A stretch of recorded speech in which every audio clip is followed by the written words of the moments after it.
Welcome back to the Shankly Sessions, the Liverpool podcast we bring you each and every week on the Dean and Niall podcast network.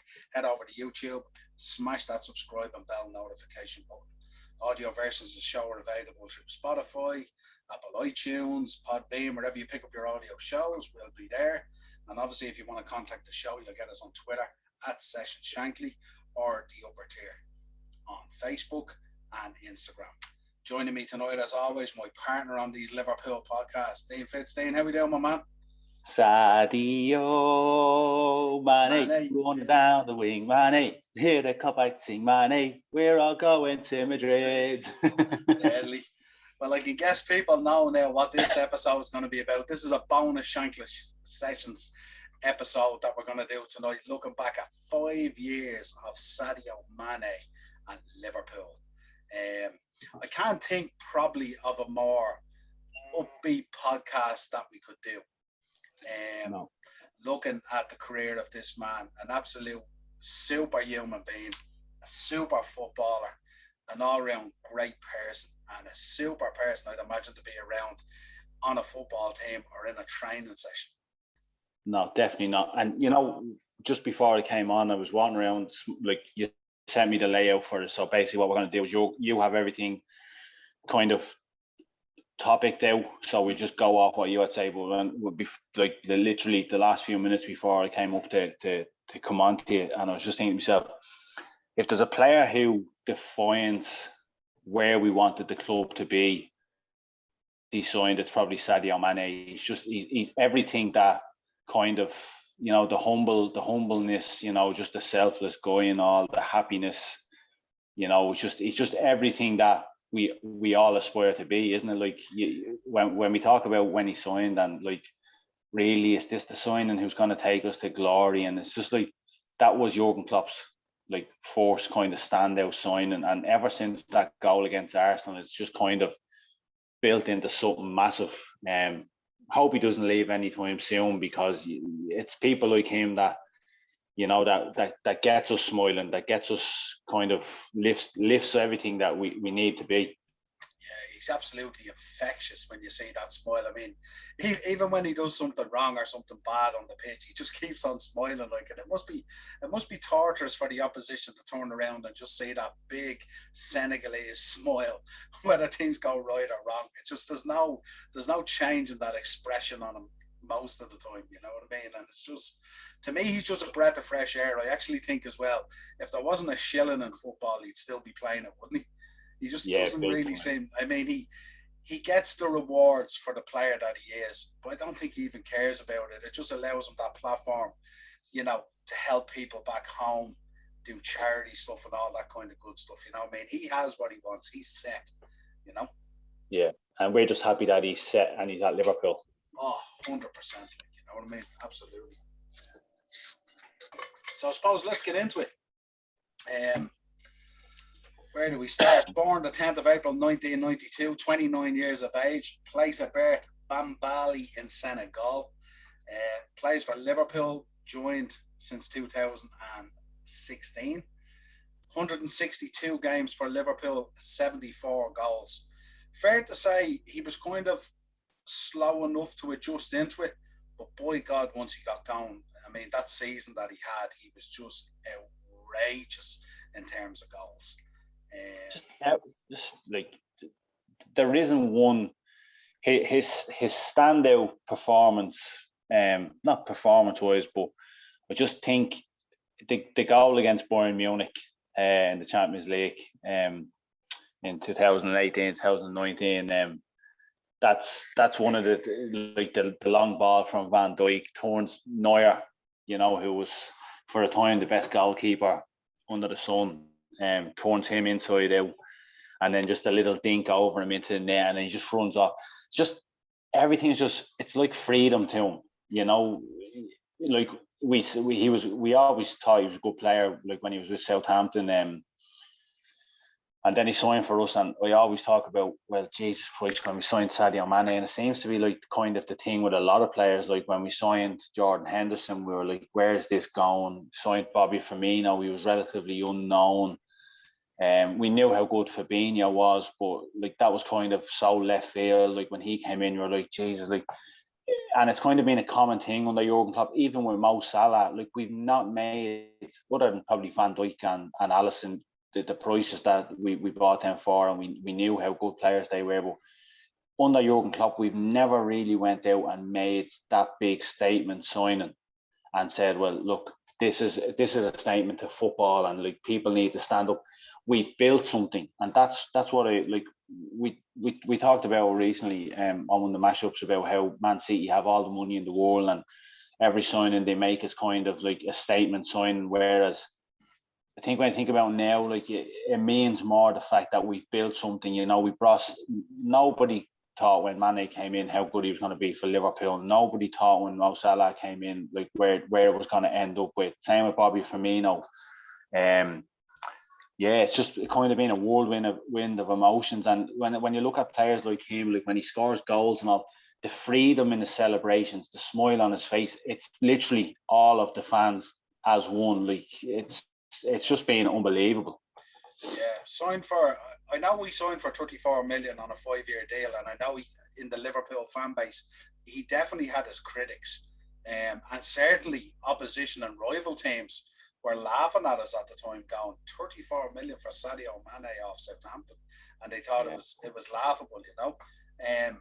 But well, what a player he turned out to be, you know. And that transfer fee actually, believe it or not, made him the most expensive African player in the history at the time. So it was big money at the time, but I mean, the one thing we've known from Liverpool and with the owners and with Klopp since he's come in, when we want a certain player, we want that player, and we stick to our guns and stuff like that. You know what I mean? So he makes his debut on the 14th of August, scoring the 4th goal in a 4-3 away win against Arsenal. I remember it well. Unbelievable goal, you know.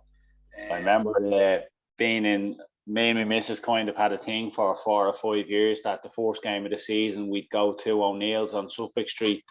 Had like have an amazing amazing carvery, and yeah, we'd always go there and we'd sit in the beer garden. And remember the Arsenal game, and you know, Arsenal on the first day of the season. Now Arsenal were at the time kind of still thereabouts challenging for top 4, and the fixtures come out and you're like, yeah, tough old start to the season. Like where's this going to go? And you know, you looked at the squad at the time, it wasn't how it was now, and nobody we were all still kind of question marks over everything. And yeah, he gets that ball down the wing, goes on that marauding run, turns about 5 of them inside out, left foot, bang into the top corner, ends up on Jurgen Klopp's back, breaks Jurgen Klopp's glasses. And it's just, yeah, everything was just lift off, wasn't it? When he scored that goal, that was literally lift off to his Liverpool career. He hasn't looked back. Look, he's still. It's funny how people still doubt the likes of Mo Salah and Sadio Mane and Bobby Firmino, and Trent was off the boil, and Andy Robbo, and on like people still doubt him, but I don't doubt him for 1 minute. Yeah, ever since that game, I remember the Coutinho free kick, the Coutinho second goal where the ball was whizzed across the box and the left foot and he buries into the top corner. Yeah, it's just outstanding. But going out for those first games of the season, and I just remember it being a scorching day and piss drunk on the cider, and yeah, it's just long may them days continue. Absolutely. 19th of December scores the winner in the Merseyside derby, 227th Merseyside derby.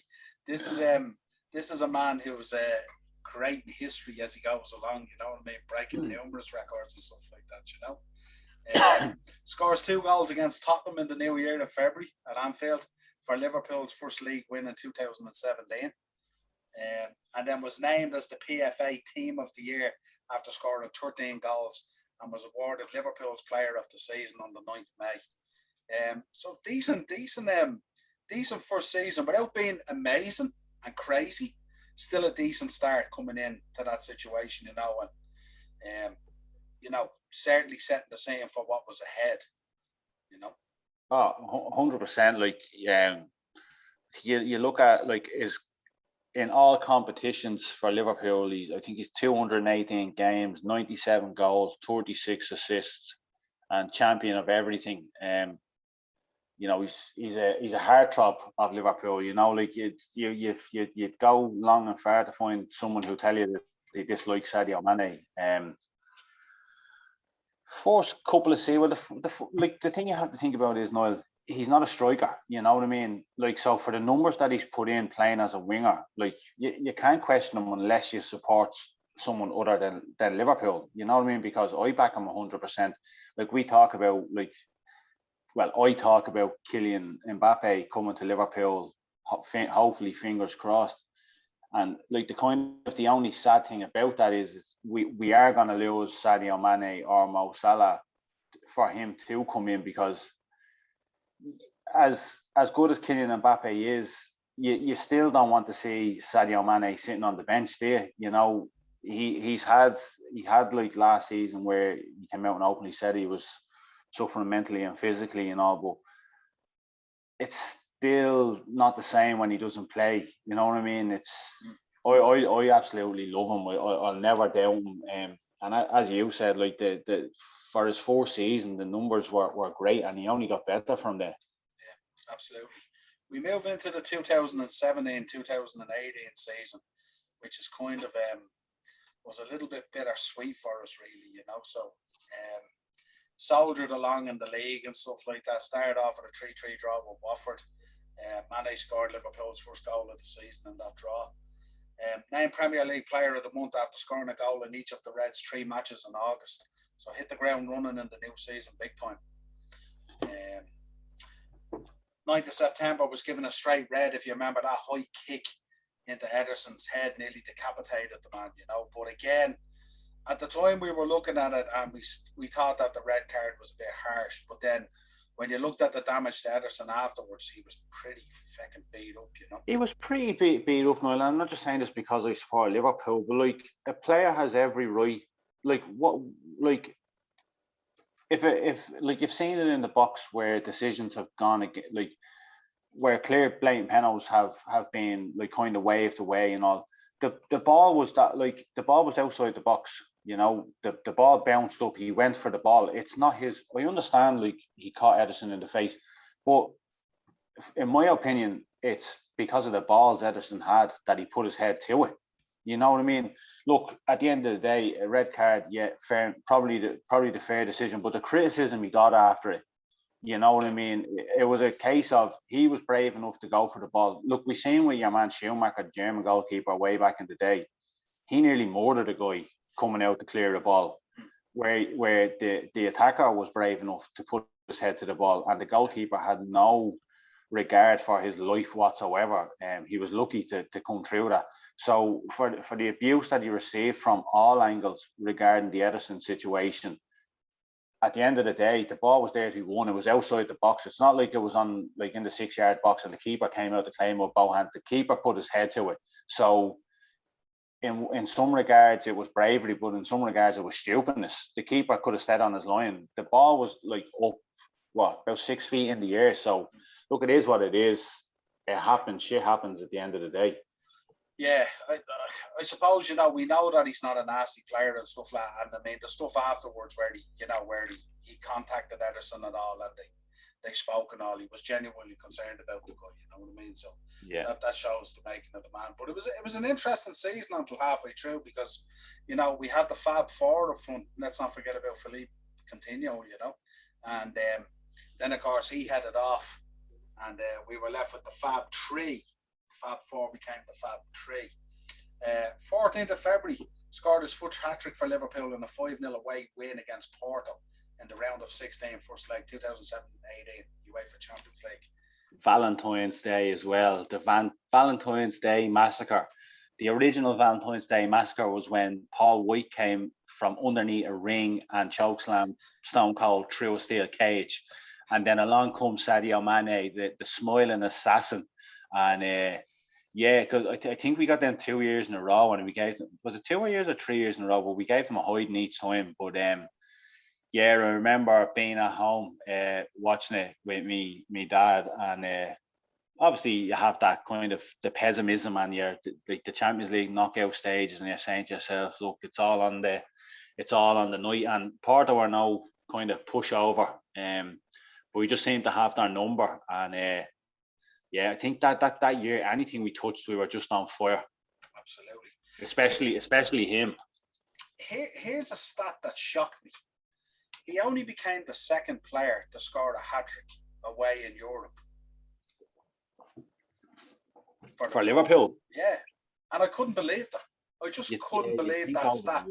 Yeah, when you think about the amount of time we spent in the European Cup and in Europe and stuff like that, and I was thinking, that can't be right. But that it actually is, you know, it was unbelievable, you know. Yeah, it just shows you that over the years we've kind of fucking like the goals have come from it. That's probably the good thing about all the time we've spent the Champions League, that everyone's kind of chipped in. But yeah, it's something that we like when he's long gone, like the stats will say like how good he was, like, and as I said, like the doubters will not necessarily be Liverpool fans, but you only have to look at the last, like since he signed, like even last year didn't relatively have a good season, but the number still told, and you know we still gave it his all. But yeah, that even when you said that, I was like, Jesus, really was he still only the second one to score the Champions League? Was Steven Gerrard the other one?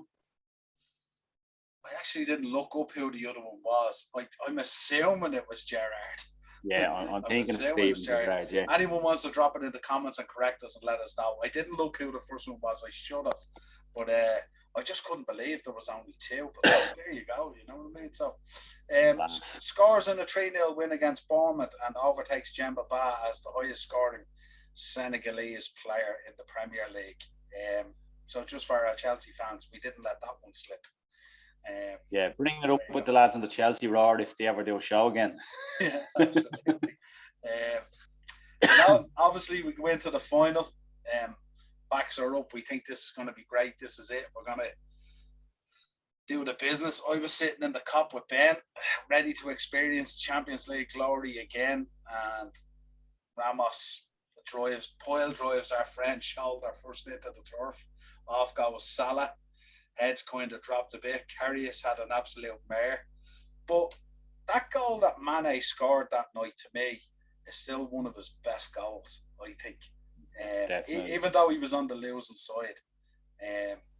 But certainly, I think, and I said it at the time, and I said it to Ben standing in the Kop who was distraught, I said, see that loss is going to put a fire under these boys like you won't believe. And shout out to Tom off the Redmen TV. He was consoling Ben because Ben was devastated. And he turned around to Ben and he said, Ben, don't worry about it. He says, you're going to have plenty of glory ahead of you with this Liverpool team. They're absolutely world class. I still look at that fixture. I think like a lot of Liverpool fans, that's really what lit the fire under the bellies. Nobody expected what was to come. And if you find a Liverpool fan who genuinely believed that we were going to have a better Premier League season than we did, to lose the league by a point and go and do what we did, but to lose the Champions League final, like that was kind of, until Salah came off, we were the better team on the pitch. I believe if Salah had finished the game, we would have won the game. Look, Sergio Ramos can sit until he's blue in the face and tell you that he didn't know what he was doing, and it was a fair innocuous challenge. He's the mastermind of that kind of stuff. He knew exactly what he was doing. But look, as you said with Ben, he was absolutely distraught. But when you think back in hindsight, we probably needed that to happen to, you know, throw the match on the fire, because I believe if that hadn't happened that night, we wouldn't have went on and won a league. We wouldn't have went and done what we done the following season. It's a whirlwind of emotions. Like being a Liverpool fan for this long, like you look at the teams that we've had over the years and the nearly men, and you know, being so close and kind of not necessarily bottling it, but falling away when a push came to shove. It's down to players like Sadio Mane, who has that hunger, who has that desire, who, and I'll say this again for the 1,000th time, you only need to watch the End of the Storm documentary to see the bond and togetherness in that team.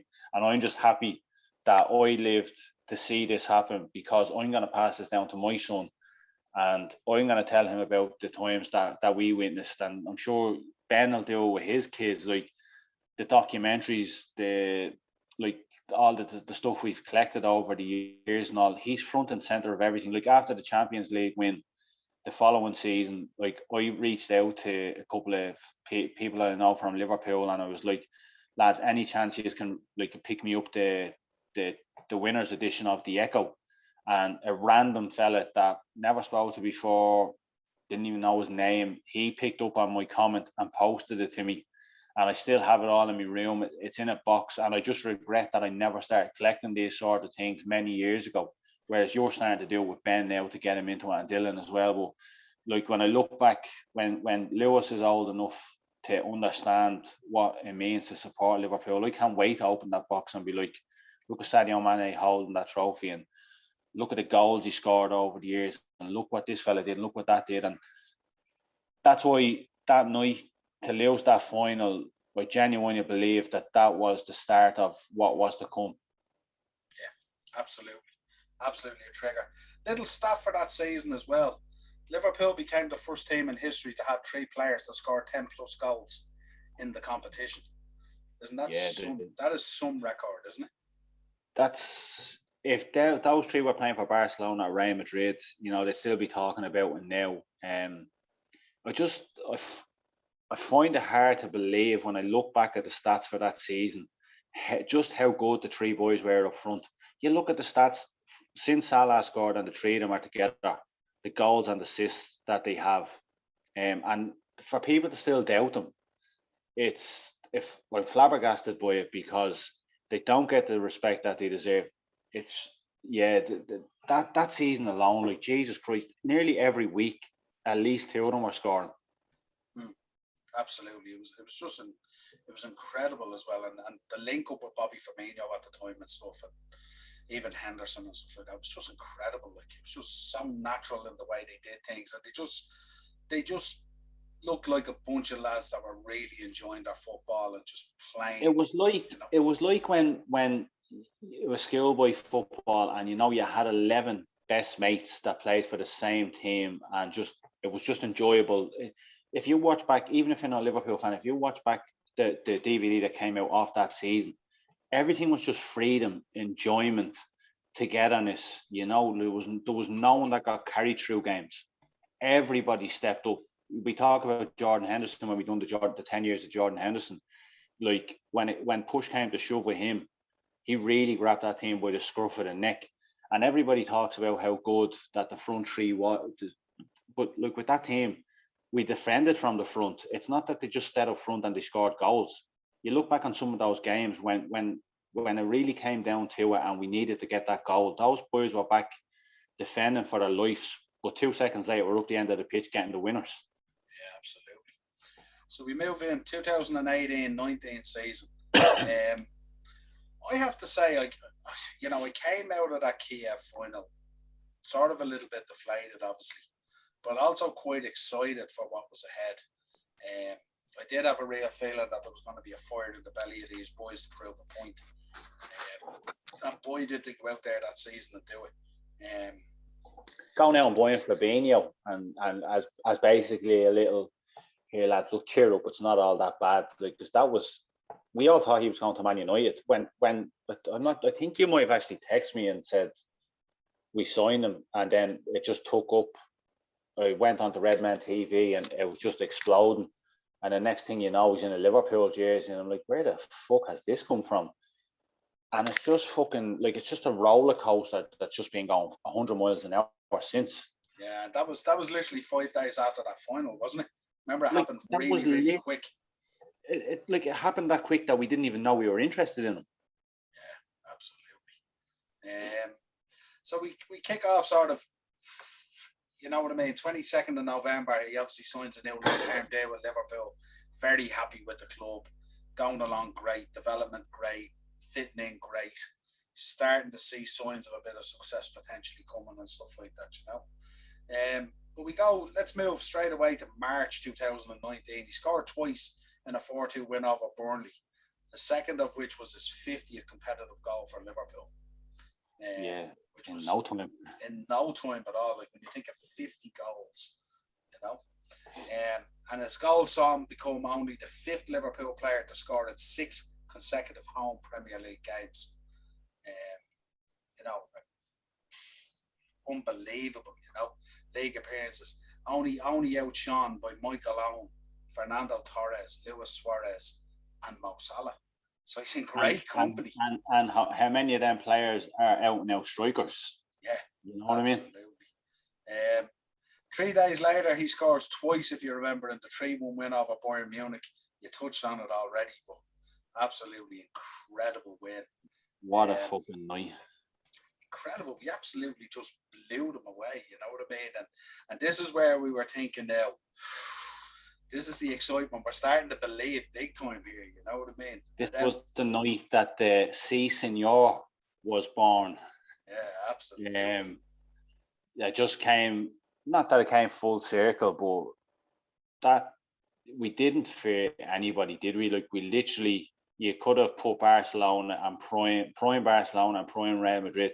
Like, when I'm talking about not just then, but now, whoever we get in a competition, we don't, like, there was a time where if Liverpool were drawn with Real Madrid, you were like, oh shit, I don't even want to watch this game. Or if we got Barcelona, which we'll come to eventually, there's nobody we fear. Like, the mentality in the team, like, nobody in the team fears anybody. You know what I mean? It's that night. I remember, I think it was in Sinnets for it. Yeah, I actually think I was in Sinnets for having points, and I remember Van Dijk just having the ball, and the next of all, it's just a long ball, and there's a few people like, play it out from the back, and next of all, Sadio takes it down with that touch. Neuer's coming out, and you're thinking to yourself, fucking waste of an attack. And next of all, how he even manages to spin on his bat, like, because he literally turned on a 50 pence piece and hit it with his left foot. I'm not even sure, is he right foot or left foot? Because anything he touches just seems to be fucking gold. And he's every foot.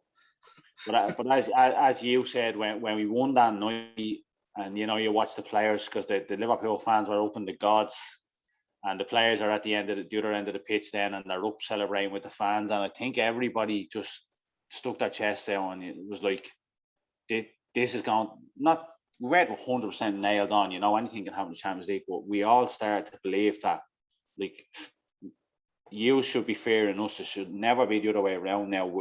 We're coming for you. We had that instilled in us, that we were well and truly in the middle of the rock and roll football process. Absolutely. In terms of the Premier League, it was an interesting season, wasn't it? I mean, we pushed Man City all the way. We absolutely brought the best out of them, really. Brought it to the final day of the season. And at one stage, we were top of the league with about 50 minutes to go or something like that. And we were sort of thinking, look, City are just going to blow Brighton away, aren't they? And then we scored against Wolves and took the lead. And then it goes to Brighton. I'm sure it was Brighton's ground they were at. And it goes to Brighton. And Glenn Murray pops up with a fantastic goal. And I'm thinking, you ain't going to do this last day of the season, are we? And then, of course, for those few minutes, I think. And then, but of course, the man who we revere as well, Sergio Aguero, absolutely outstanding player, does the business for City as he always does, And sure, we lost the league by a point, but I think we gained a lot of respect insofar as the way that we had pushed City all season. We never left them a chance, That was, Gary Neville said it best. He was like, if you were lucky enough to witness that season, you're lucky enough to witness some of the best football that was ever played. We literally, Liverpool and Man City, for that period of time, were the two best teams on the planet, hands down. Nobody could get near us. And the one thing that stands out for me from that last game of the season was when I think of that game and the aftermath of it, was Sadio Mane walking around and looking distraught that we hadn't won the league. You could see Jurgen going around and telling players, like, we'll be back. But when I think of that game, the first thing that comes to my mind is Sadio Mane, and he looked absolutely devastated. And again, to go on to do what we did the following season, to finish the season with 97 points and not win the league, we were all thinking, it's like with Man City now, you're thinking, how do Man City get better? But we were thinking, like what can we do next year? How are we supposed to get more than 97 points? How are you supposed to outdo what you've done that season? We literally done everything as perfect as possible, and we still couldn't do it. And I'm saying to myself, Jesus Christ, it's going to be longer than 30 years before I see Liverpool win a league. But yeah, when I think of Sadio Mane walking around the pitch after that Wolves game, and the fans were still relatively upbeat.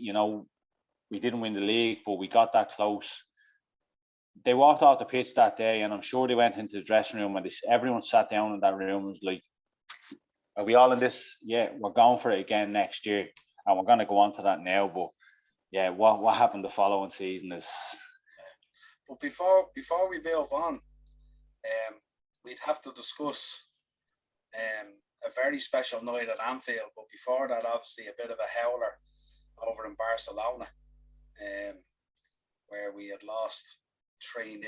Messi at his best. But then we go back to Anfield, and we know about the 12th man, and we know about the cop and all this good stuff. And that corner taken quickly, Origi, and shout out to Gini Wijnaldum and Shaqiri and all the boys. That 4-0. What a night. Yeah. Yeah, we could make we could do a podcast about that night every week, couldn't we? And we still wouldn't get tired of talking about it. I still find it hard to explain the feeling that went through me that night. Missing Bobby, missing Mo, Sadio playing up front, and he's probably thinking to himself, geez, if Divock Origi on one side of me and I've Sheridan Shaqiri on the other side, and yeah, it's just absolutely. I still get goosebumps when I think about nights like that. It was just absolutely magical. When I sent you were like, "Do you want to do this Sadio Mane podcast tomorrow night?" And I was like, "Yeah." And I never sent you the pictures today, but it was like, we got to get a few pictures of Sadio, and put them into the intro and the outro and all. And when you type in Sadio Mane celebrations, and you just see him in front of the cop. After the Barcelona game and all, just that giddy, happy head, and he dancing with everybody, and he going around pretending like playing the banjo and all. And you just think to yourself, what would life be without these guys? Yeah, and it was kind of an incredible week for football as well. I mean, we have to give a shout out to Spurs the next night when we thought that you couldn't. I'm not saying that they outdid the 4-0 with Barcelona, but to nearly match it. And you think about that, and you think about Spurs going out of the competition with a few minutes to go, and suddenly Lucas Moura cropping up and just getting those goals. It was unbelievable. And then Spurs were in the final, and we're pinching ourselves, and we're going, are we hearing this right? We have a we have a Liverpool versus Tottenham Hotspur Champions League final, and I'm there going, good Lord. I was quite confident after the Barcelona game, and I was going, I can't lose a Champions League final to Spurs. If I lose a Champions League final to Spurs, I may just quit football. Can't do that, you know what I mean? And I couldn't believe it. Like, all the Arsenal fans and the Arsenal club and all, they all became Liverpool fans overnight. It was incredible. That's the way football is. Man United fans wanted City to win the league over Liverpool, whereas if it was down to Man United or Everton, I'd gladly have Everton or Man United win the league over Everton. You know what I mean? But yeah, not necessarily our best performance. But that man, Sadio, he got the ball rolling. He won the penalty. It would have just been the icing on the cake had he scored a goal in that Champions League final. But you see him with the champion dancing around the Champions League Cup, like at that end in front of the Liverpool fans and all them. You could just, like, every player, each to their own in that squad. Like, you could make a DVD of that person and it'd be a bestseller. But like, long may he continue at Liverpool. But I just hope, if he ever does leave, I hope it's not too soon. But if he ever does leave, I just hope that he celebrated the way we celebrate 10 years of Jordan Henderson. I'm delighted that we're sitting here tonight talking about him. We could talk about Sadio Mane all day long. Him and his, Bobby's my favourite player. The relationship they have together and all, it's something that I never seen at Liverpool before, is the togetherness and the happiness and the bond. And even through the bad times last season, they helped each other get through it. You know what I mean? Yeah, it's just that night was just, you know, you were over in Liverpool for it. Me and the missus were. My missus buys me all the retro shorts now. We got a bottle of Moe, and I was like, tonight's the night. I had no anxiousness. I wasn't, you know, we could lose it. I was just like, this is our night. This is what we deserve. This. We worked our fucking asses off for it. You know, we suffered the pain of Kiev. We suffered the pain of losing the league by a point. And just to see all those, like, I'll send you the pictures when we finish off this, and maybe I might throw them into the outro, the pictures of Sadio celebrating. But to see the happiness in his face holding the Champions League football, again, it was like Mo Salah when he scored that goal against, who was it towards the end of the season? Was it Man United? No. Where he scored a goal and you could just see the relief coming out of his pores. When Sadio lifted that cup and you could just see that beam and smile, and it's like that was all of us. You know, we can all look at the players and say we'd love to be there, but you can see it in the players that they're celebrating for us. And Jurgen said after we won the league, he's like, we may have won the league, but this is for you lot. And again, I'm just so happy that we're in an era, like, I think we'll win another Premier League, but we're in an era where we're really, the players are invested in the fans as much as the fans are invested in the players. Yeah, I was on Aintree Racecourse that night. Yeah, I don't want to know. I don't want to know. I'll tell you now, when we won that Champions League, I nearly ran the Grand National myself. It was unbelievable. And then I remember getting the Merseyrail back into the middle of Liverpool, and I've never seen a train. If people aren't familiar with the Merseyrail, it's very like our own Dart, but I have never seen carriages to rock as much from chants and fans and everything going crazy on that train. It was unbelievable. The atmosphere in Aintree was just incredible. The whole thing was the atmosphere everywhere. Like my mum and dad, they long before we even got to the Champions League final, they had booked a 3-day vacation to Rome because they're going through a little buzz. Like my mum and dad would love a sun holiday for 10 days away in Gran Canaria, what have you, but they went on that little buzz of they want to go and see the world, where they'd go to Chicago and they'd go to New York and the stuff like that, and they'd go to Paris, but they decided to go to Rome. Rome wouldn't necessarily be a stronghold of Liverpool supporters clubs. So when obviously we made it to the Champions League final, they were like, shit, we're flying out to Rome on the 1st of June. Champions League finals on the 1st of June.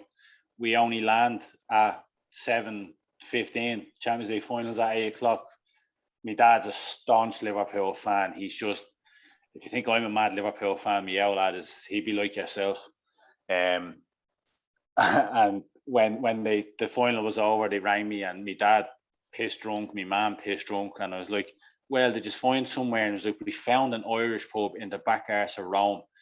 They were scarpering down when they dropped their bags into the hotel, and they were showing me videos when they came back.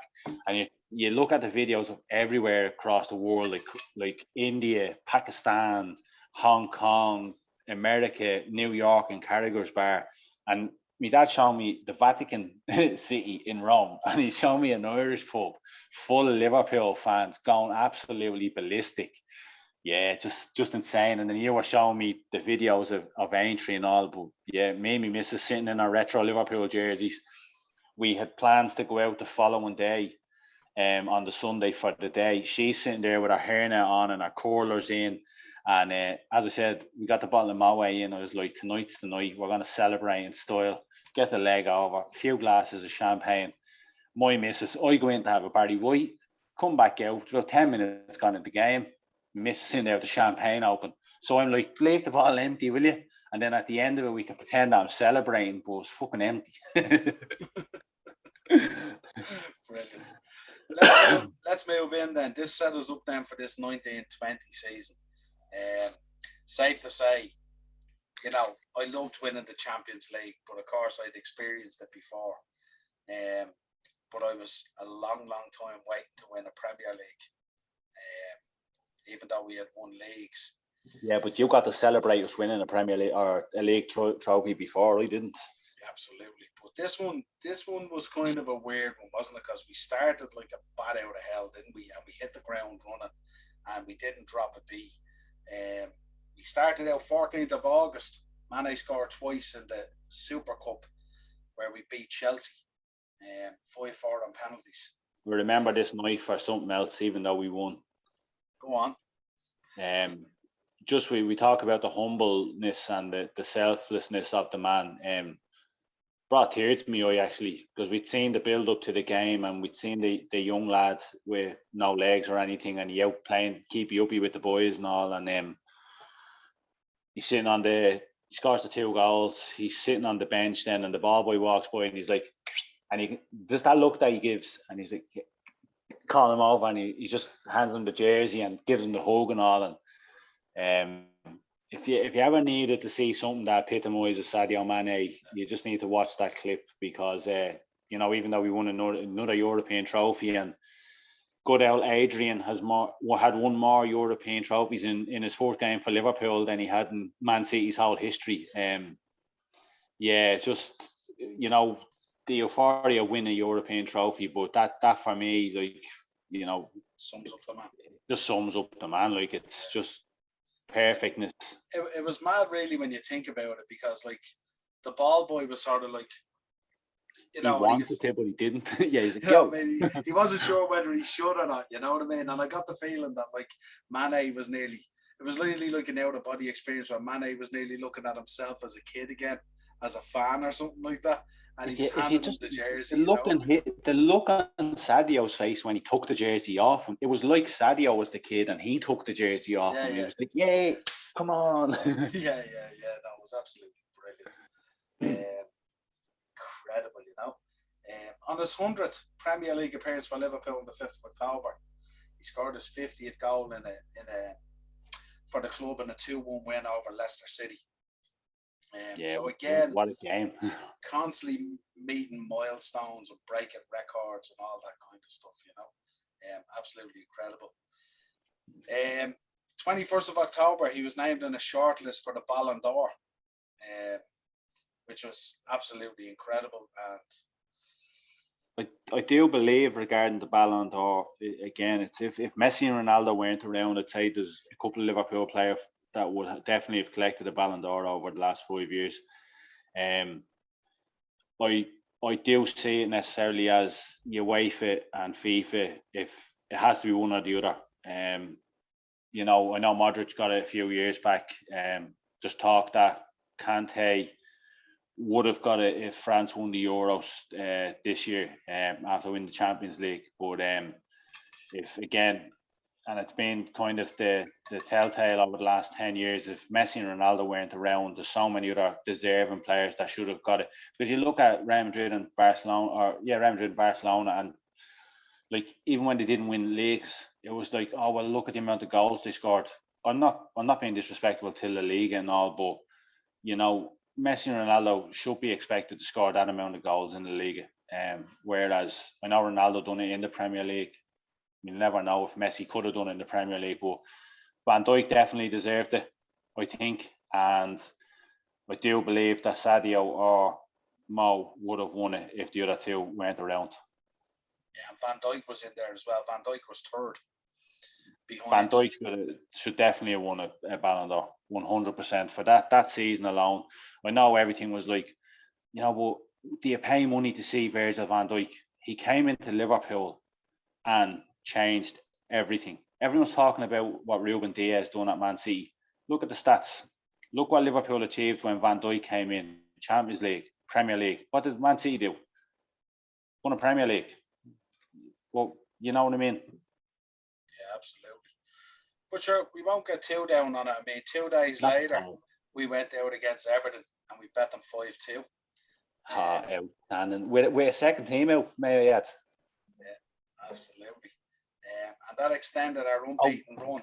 And sorry, can we just talk about his goal in that game? Yeah. Wow, that first time left foot running across the box. Everyone talks about these goals like half volleys, 35 yards out. Trent bombing down the wing, plays a ball across with pace with his bad foot. Sadio running across the box, left foot, first time, boom, into the bottom corner. They're the goals you want to see in football matches. Absolutely. And it extended the unbeaten run to 32 matches, which was a new club record. can I just say about before we even get to the end of this season, it was only when Chelsea actually beat Man City that we believed we were going to win the Premier League. We still all sat around thinking, like, I don't even want to think about winning this Premier League. But like, to go on that run, like you said it there, that was only like, and we were still like a long way off losing the game. 32 games unbeaten. The points we collected in that unbeaten run were, that won't be replicated again. I don't think so. No, I wouldn't have thought so. I would argue that it's as close as we'd get to going invincible. But yeah, this was a weird season, wasn't it? Because in fairness, COVID struck and everything got sort of shut down. And there was obviously talk going around avoiding the league, cancelling the league, awarding the league to Liverpool, but with an asterisk. Would football open back up? Would it open back up in time to finish the league out? Would they have to call the league a short league? And of course, everyone and their sister outside of Liverpool as fans were talking about, oh yeah, void it, shut it down, all this wave against Liverpool, first of all, winning their first Premier League. You know, even though we were so far ahead, it was never really in question. Yeah, still get really fucking angry when I look at what was said by ex-players outside of Liverpool, ex-players. Rio Ferdinand, Paul Scholes, Ryan Giggs, Woman Basher, by the way. You know, just fans of other teams now, like your man DT, the smugness on him. By the way, he still thinks Arsenal are a great club. But remember, he was doing a podcast and he was like, just give them a certificate, pat them on the back and say, he's nearly did it, boys. And I was like, why? It was down to nobody wanted to see Liverpool fans celebrating. They thought it was going to be as bad as England winning the World Cup in '66, that they'd never hear the end of it. Look, I've moved on from winning the Premier League. I'm thinking about the next one. But the way they went on, and considering that the season just passed, coronavirus in the UK was worse than it was the year we won the Premier League. But nobody batting an eyelid when City were top of the league. And Gary Neville and Rio Ferdinand certainly didn't talk about coronavirus when United were top of the league for a day. You know what I mean? But I really, like we talked about, when the league got stopped due to coronavirus, I was just absolutely devastated, mentally, physically. I was just like, this cannot be happening. Like to get this close to it, because I think we were 6 points, 3 wins away from it being ours. Yeah. And then it comes out and you see it in the documentary, the End of the Storm documentary, when it goes to Jurgen and the first case comes out in Wuhan and Jurgen's talking about it. And the lads openly talk about it in that documentary, because the league was won then. They were talking about, they were sitting around and they were thinking to themselves, this can't be happening. Like, it can't get this close to a Premier League title and it's going to be taken away, because nobody knows how that would affect us. We talk about losing the Kiev Champions League final and going again the following season. We talk about losing the league by a point and going again the following season. How would that have affected players? Because that season, we've seen it this last season, that season took a massive toll on players. And I do believe, had the league been null and voided, that could have just destroyed everything that the team had worked for. But yeah, when we got the word then that it was coming back, and yeah, we'll get to the celebrations in a few minutes. There's a few more things to touch on, but we'll get to the celebrations. Well, before that, we just happened to become world champions against Flamengo. Mane setting up the goal for Bobby Firmino, cracking goal. And that was after the backlash of playing a kids team against Aston Villa in the Capital One Cup. They just they just came out of woodwork. Sam Allardyce was out talking about how Liverpool are disrespectful to the history of the Capital One Cup. You know, if we'd have sent the kids over to the World Club Cup finals, we would have been thrown under a bus and said we were disrespectful towards that. Like, at the end of the day, that fixture shouldn't have happened. You know what I mean? The FA could easily have put that off. They tried to this like take the train off the tracks. How many games in a row did we have in December? And this was with the team travelling over to the other side of the world and then coming back. And we'll get to the Leicester game, you know, which was one of the best performances I've ever seen from a Liverpool team in my history as a supporter. fresh off the jet. That was like that. Like honestly, if you're a neutral of a football fan, right? If you're a neutral football fan, check out that Liverpool versus Leicester game away to Leicester as well. That was just pure and utter destruction. That could have been about 10-0. We were on absolute fire. Trent Alexander-Arnold had his best game in the Liverpool shirt. Bobby Firmino, everybody. Like I think we came back with the winning that trophy. Well, if we did not won that trophy, but coming back knowing that the backlash from the whole from everybody in the UK regarding the Villa game, we came back and we were like, let's keep this going. Let's just steamroll. We just marched through December and we looked at the fixtures as well in December. I remember me and you talking about that was our toughest month for fixtures, and we just marched over teams like they weren't there. Yeah, absolutely. 7th of January, he's named African Footballer of the Year. Only the second Senegalese player to achieve that. And the other one was a Liverpool player as well, but I don't really want to talk about him because he's not a very nice human being. No, he's a scumbag. Yeah, so we'll talk about him. He's a scumbag. We'll move on from 24th of February, Mane scores the winner in a 3-2 home win against West Ham United in the Premier League, and Liverpool make it 21 consecutive home wins. Yeah, that was no easy game either, was it? No. Not at all. A league record shared with Bill Shankly's Liverpool team from 1972. So this team is now being compared to the greats of Liverpool, the Bill Shankly's teams of this world and stuff like that, which is, you're in good company there if this is what you're getting compared to. You know what I mean? 100%. If you're going to talk about being like to equal that record, because like for a lot of Liverpool fans, older Liverpool fans, they would say that that's probably one of the greatest Liverpool teams that there ever was. Obviously, for me, I wasn't around then when that team was like I didn't exist. It wasn't even a thought I don't think my dad was even a thought at the time. But for the team that we support now to achieve what they did, it was only right for them to be on a level with those, because that's their generation, you know what I mean? Whereas that team back then was that generation, like, rightly so. Anyone that disagrees with those being compared, I can't change their mind. Like, for me, they're on the same parallel. Yeah, so then the league kind of goes into lockdown. I mean, remember the game we had to play against Atletico and stuff like that really shouldn't have been played. But the league goes into lockdown, and then of course it starts up again, and of course Chelsea do the business against Man City, and we're crowned Premier League champions, and the videos are there.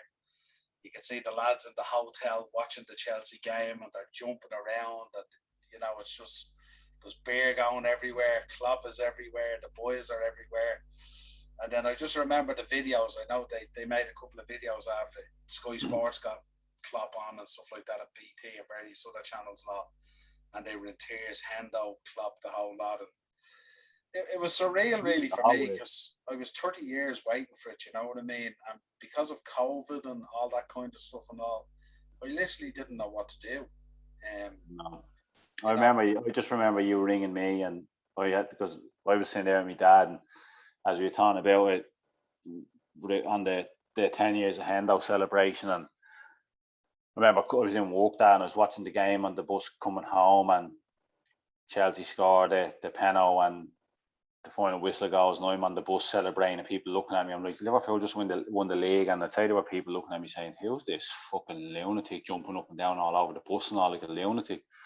I remember going across Pearse Park and celebrating and singing to myself, and it was nearly dark at the time because it was getting late in the evening, and I remember coming home, and there was just a special, like I was flicking through Sky Sports and BT, and I just remember Kenny talking and getting upset and crying and talking about how much he loved Jurgen Klopp. And I think just the whole COVID thing, just the ghosts of 30 years just kind of left everybody, didn't they? And then the celebrations on the pitch and all, and and I kind of get upset. I get a bit teary-eyed now when I talk about. I remember you ringing me, and I ran out the back because I was sitting with my mum and dad, and you were like, "We fucking did," and like Theo was like, yeah, I fucking love you and blah blah blah, and then going back inside. And I just remember sitting there toasting with my dad, and as I'd said to my dad in the build up towards the end of the season, I was like, we're nearly there now. Our first father and son Premier League, our first father and son like league celebration together. And as I always told you, with my old lad, he wouldn't necessarily be one for telling he loves you and showing emotion. He's a real old school man's man, you know, like he put the fear of God into me when I was younger. And we didn't necessarily have that great father-son bond growing up because I was always afraid of him. And yeah, when we won the league, and I just remember sitting there and I opened the can and he already had a can. I remember toasting him, and I just grabbed him and gave him a hug, and I was sobbing my heart out. And yeah, it was just magical, absolutely magical. It was great. So then we move on, 2021, and we still have, you know, COVID is still around, players are catching it, all this kind of thing. We started out pretty good in defence of our title, but it all went a bit pear-shaped, obviously losing Van Dijk in the Merseyside derby, and then picking up a number of other injuries on the way as well. Lost Joe Gomez. So these are vital players that we are losing. And then having to kind of shuffle the deck and put midfielders in defence and try all sorts of other different stuff. And for a while, it worked for us, and we were still grinding out results and still doing our thing. But then it just became too much. More injuries, COVID. I believe Sadio got COVID, didn't he? He did, yeah. And I think that was a lot of the problem with his form last season.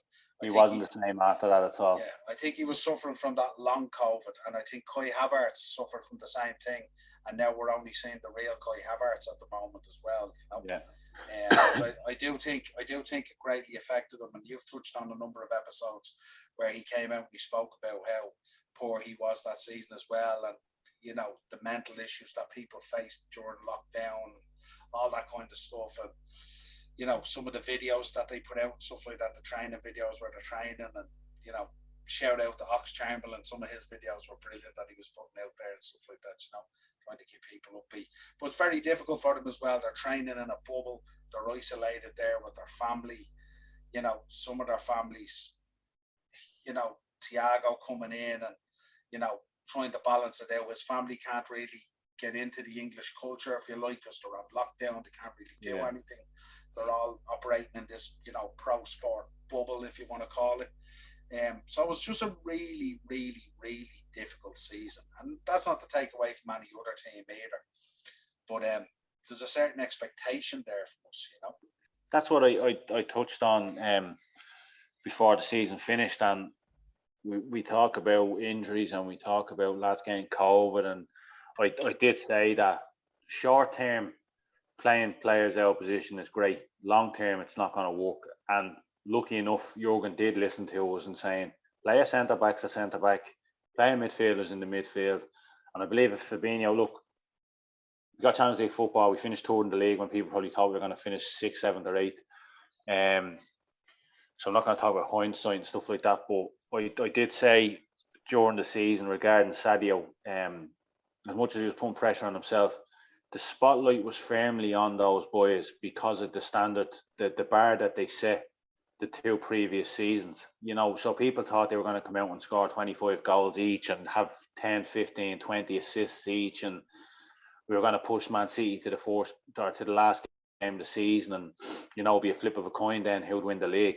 Look, the season went the way it went, and I personally believe that we needed a season like that because we scraped, not that we kind of scraped over the line at the end of the season, but to finish third, you know, Man City or Man United had the best season they've had in a long, long time and still only finished 5 points ahead of us, whereas Liverpool for probably 2/3 of the season were shit. And, you know, to finish the season with 10 wins and two draws, the form team in world football, like in the last 12 games of the season. But just touching on Sadio, I believe that the mental and physical side of things, and I'm coming out and talking personally, if he hadn't set the bar so high the 2 previous seasons, nobody would have came out and talked about him having a bad season. The problem for him was he, along with Bobby and Mo, set the bar that high that as soon as there's a slight drop, the spotlight is beamed on you, especially when the team wasn't doing well. absolutely. I mean, he had shared a golden boot as well with Yeah, Salah and with Aubameyang, so he was top of his game. I suppose some of the personal stuff we should talk about. I mean, this guy outside of football, I mean, how he uses his fame and his wealth, it's incredible, especially back in his own village in Senegal. He's like, you know, building secondary schools, hospitals, but not only is he sending the money, he goes over and he's actively involved in the projects as well. So this is not a kind of thing, oh, there's the money, go do it, to be seen to be doing it. He yeah. actively goes over there, and even in the last few weeks during the off season, we've seen videos of him coming out back in the home village in Babali, and he's there actively involved in the projects that he's funding there and stuff like that. You know what I mean? And Yeah, I don't want to like blow. Look, I don't need to blow smoke up his arse. We've seen the pictures over the last few months. We know what he's done over the last few years. Mo Salah is the same. They're not the only two players in football. Look at what Jordan Henderson did with the NHS, but Jordan Henderson done that in the UK, where it's a lot easier for hospitals to be built. There's a large grant there from the government. The money's not sparse in the UK. Whereas you go back to Senegal, you look at what Sadio has done. You look at the people he's helped out. You look at the young kids where he's brought back Liverpool kits and put smiles on faces with something as small as a football. You know what I mean? They're not the, as I said, there's players at every club that do it, but we don't really hear much of it. But Sadio, going back when I said where we were talking about on the Shankly session, lads are off in Ibiza, they're off in Miami, living the dream. He's back drinking out of a coconut with his mates, having a kick about in a shanty town. You know what I mean? He's building hospitals. Like you look at, and just over the last few years, like when he goes home, you look at the videos with the kids just hanging out. You know what I mean? Like they absolutely adore him and idolize him. And I think even if he didn't build hospitals or build schools, I still think they'd idolize him. But first and foremost, he's one of the most selfless, humble human beings in football, and that's why I have so much respect for him. Because as you said, he has all the finer things in life. He has all the money he'll ever need, and to put it into what he's done, if he was English, he'd be getting an MBA or an OBA or something like that.